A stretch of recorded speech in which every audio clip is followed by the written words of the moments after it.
Hello guys, my name is Akbar. Welcome back to my channel. So today I want you to listen to one of the mock interviews which I have been taking for one of my student.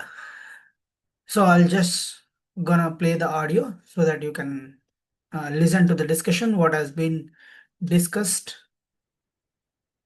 during the mock discussion. Okay.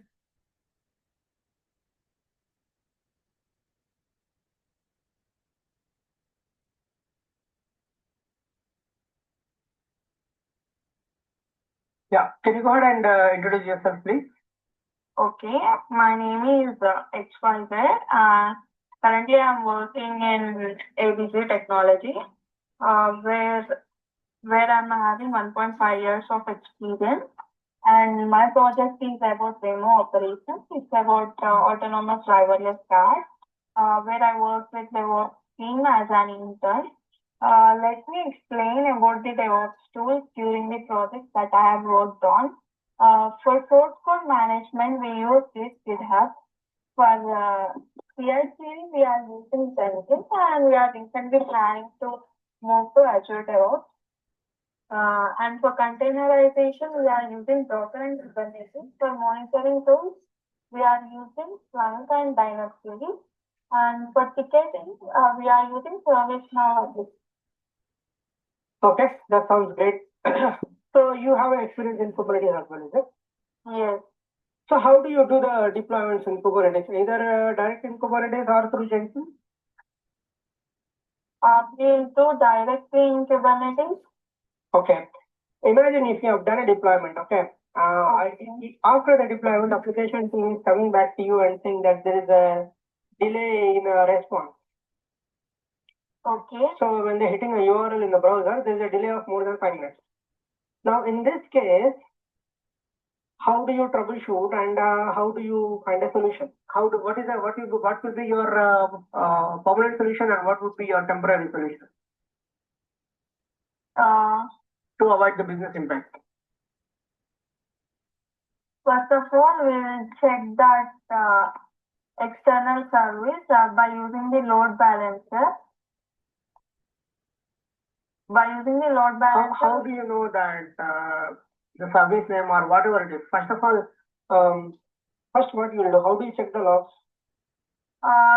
For logs, we'll use kubectl logs, and as they said that there is a trouble in that particular log. If it is there, we'll use. After checking the status like kubectl log, for that particular name, we use kubectl pod name, or if it is a deployment, we use deployment name. Mm-hmm. So how do you tail the logs? What is the command? For tailing the logs, we'll use a command like kubectl log tail. For example, if we want the latest standard, we'll use tail, kubectl logs -- tail 100 and pod name. Okay.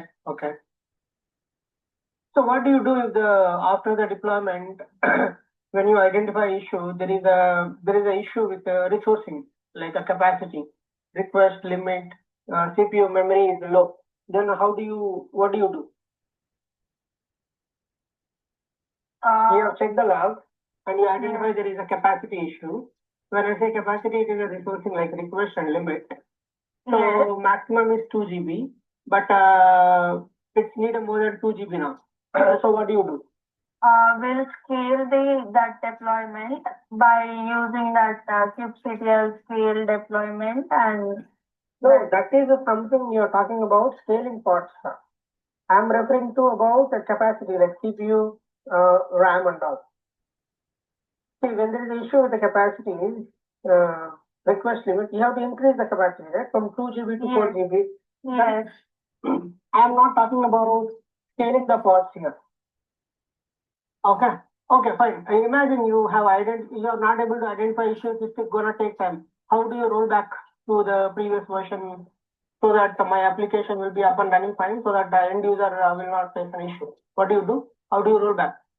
For rollbacking the particular version, we use kubectl rollout option. In that kubectl rollout deployment name. Are you sure? Yes. There is a one word is missing there. Kubectl rollout. Undo deployment. Exactly. And where do you mention how to go to previous version? What is the parameter? For previous version, that version number we have to use. Okay. Okay. You have to give that to a particular variable, right? What is that variable? -2 revision, right? Yes, revision. Okay, fine.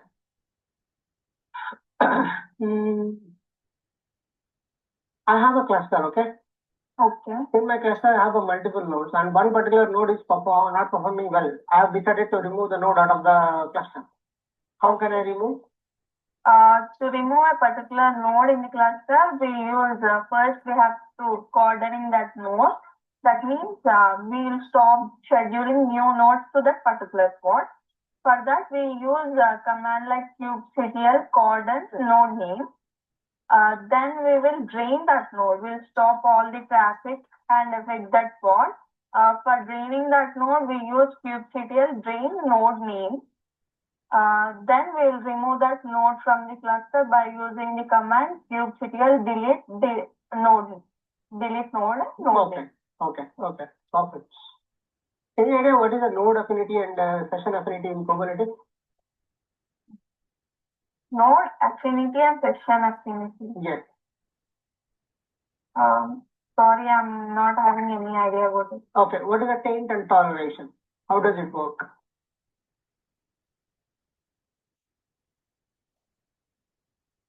No? Okay, that's fine. Let me jump on to the Jenkins part. If I have to run a Terraform code through Jenkins and I have to create infrastructure in Azure, so how can I integrate the multiple tools of DevOps, Jenkins to Terraform and Jenkins to Azure portal? How can I integrate this multiple stuff? By using the plugins, we'll use that in Azure portal. By enabling the Terraform plugin, we'll use the Terraform code.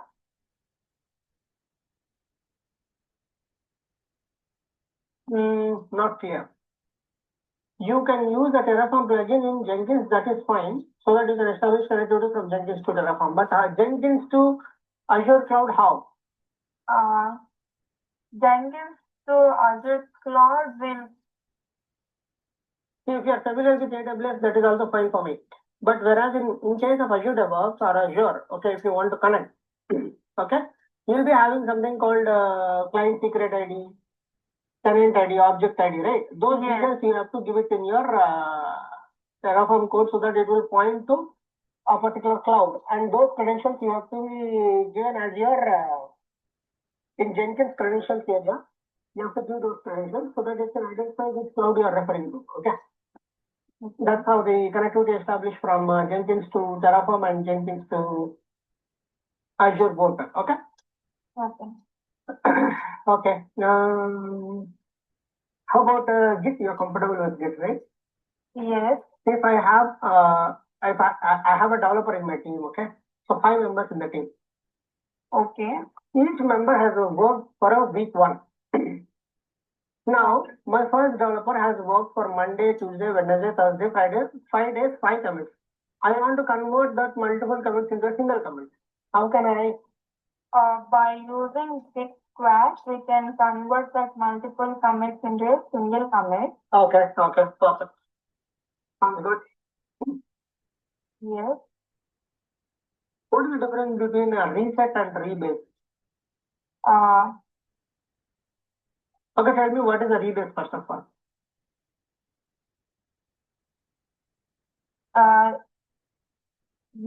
Rebase. Yes. Rebase means when commits happen, we'll do the change in the commit without new commit ID. So for rebase, the simple logic is fast forwarding.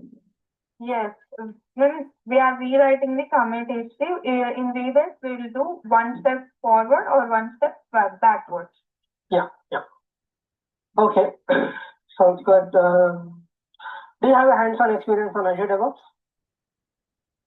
Yes. So what do you do by using Azure DevOps? By using the Azure DevOps, first of all, we'll link to the our source code management. We'll call that code in the Azure DevOps. Then after for CI/CD, we'll enable the plugins to the marketplace in Azure. We are having the marketplace. From that, if I want to use Terraform, I can enable that plugin and I'll use it. Okay. And in Azure DevOps, we can give approvals. We can create an approval so that we can keep our environment secure. Then we'll run through that plugins. We'll run that code and we'll deploy it. Okay. What is the difference between the variables and parameters in Azure DevOps?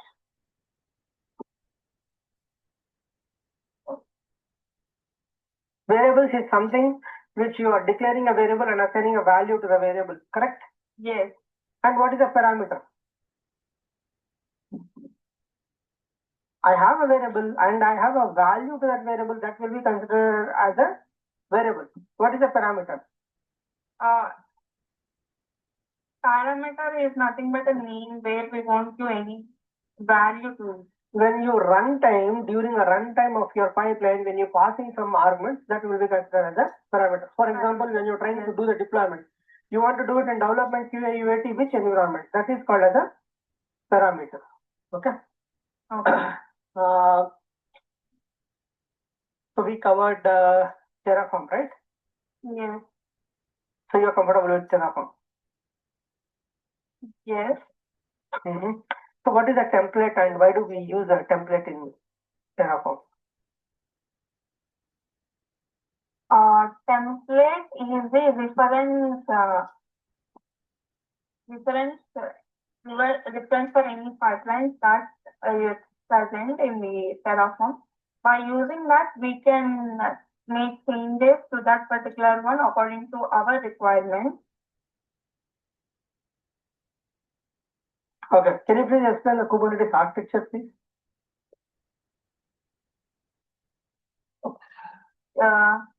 First of all, in Kubernetes architecture,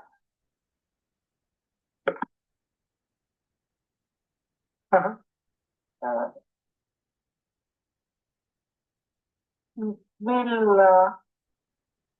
have something called master node, worker node. In master, you have APIs, kube API server, you have a scheduler, you have controller, you have etcd. Etcd is gonna manage the cluster data in a key store value format.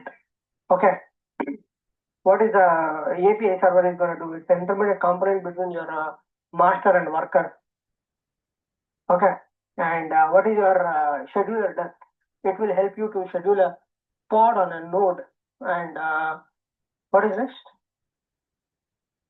API scheduler controller. Controller is something which go back to etcd and check the cluster information and pass it on information to scheduler, the information of desired state and all. So it's an intermediate component between etcd and scheduler. Scheduler is the one which is going to schedule a pod on a node, which node is free. And when I ask you a question of taint and toleration, what is the meaning of taint and toleration means? For example, if you have a requirement of scheduling a pod on a specific node, then you have to go for taint and toleration combination. Taint is for node, toleration is for pod. If taint and toleration both are green, then only that particular pod will go and schedule on that particular node. If not matching, it won't schedule. Okay. That's the combination of taint and toleration. What is the node affinity and session affinity? I told you, right? Yes. So that you have to do something as a homework.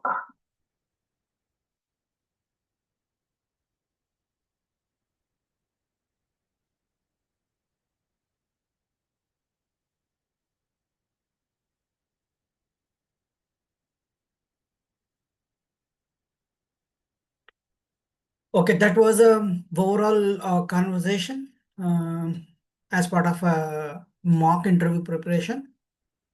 So that's how you need to be prepared mentally in terms of CI/CD, in terms of Kubernetes, in terms of Terraform. You need to be ready for all type of questions in Git, Jenkins, Terraform, Ansible, AWS, or Azure.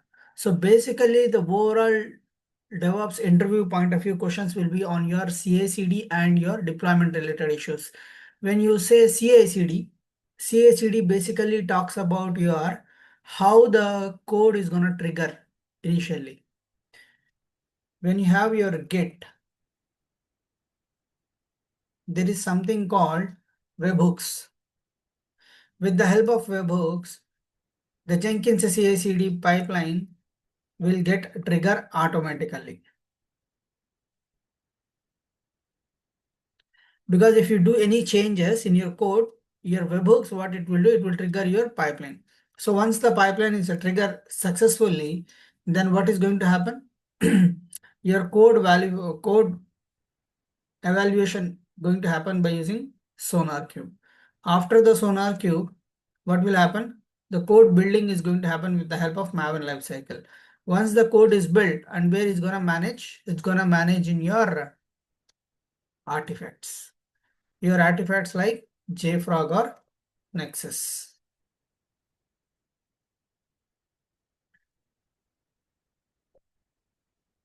After this, you're gonna, as part of your CD, you're gonna run the test cases. Once the test cases are successful 100%, then you're gonna do the deployment.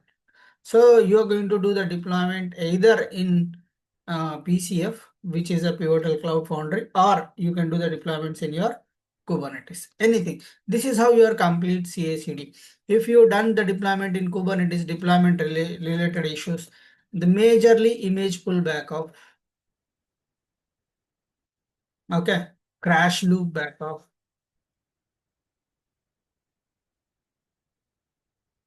crash loop backup. So these kind of questions will come across. So you need to focus on CI/CD, on deployment related issues, how you roll back. As part of deployment, you're doing the deployment through Jenkins. You're following the proper process. What is the ticketing tool that you're using? What is a tool that you're using for certificate renewals like Winafi? All those things you need to understand, and the monitoring tools like Splunk and Dynatrace. So what they're gonna do, log analysis, alerts. You need to understand in each and every aspects. Okay, go ahead and attend the interviews. Wish you all the very best. Thanks for watching my channel. I hope this conversation would have really helped you. Please click on like and subscribe my channel. Thanks a lot. Thank you very much. Really appreciate your support. Please click on like and subscribe my channel, guys. Thank you. I'll come up with more interviews and more pictures, more real-time scenarios.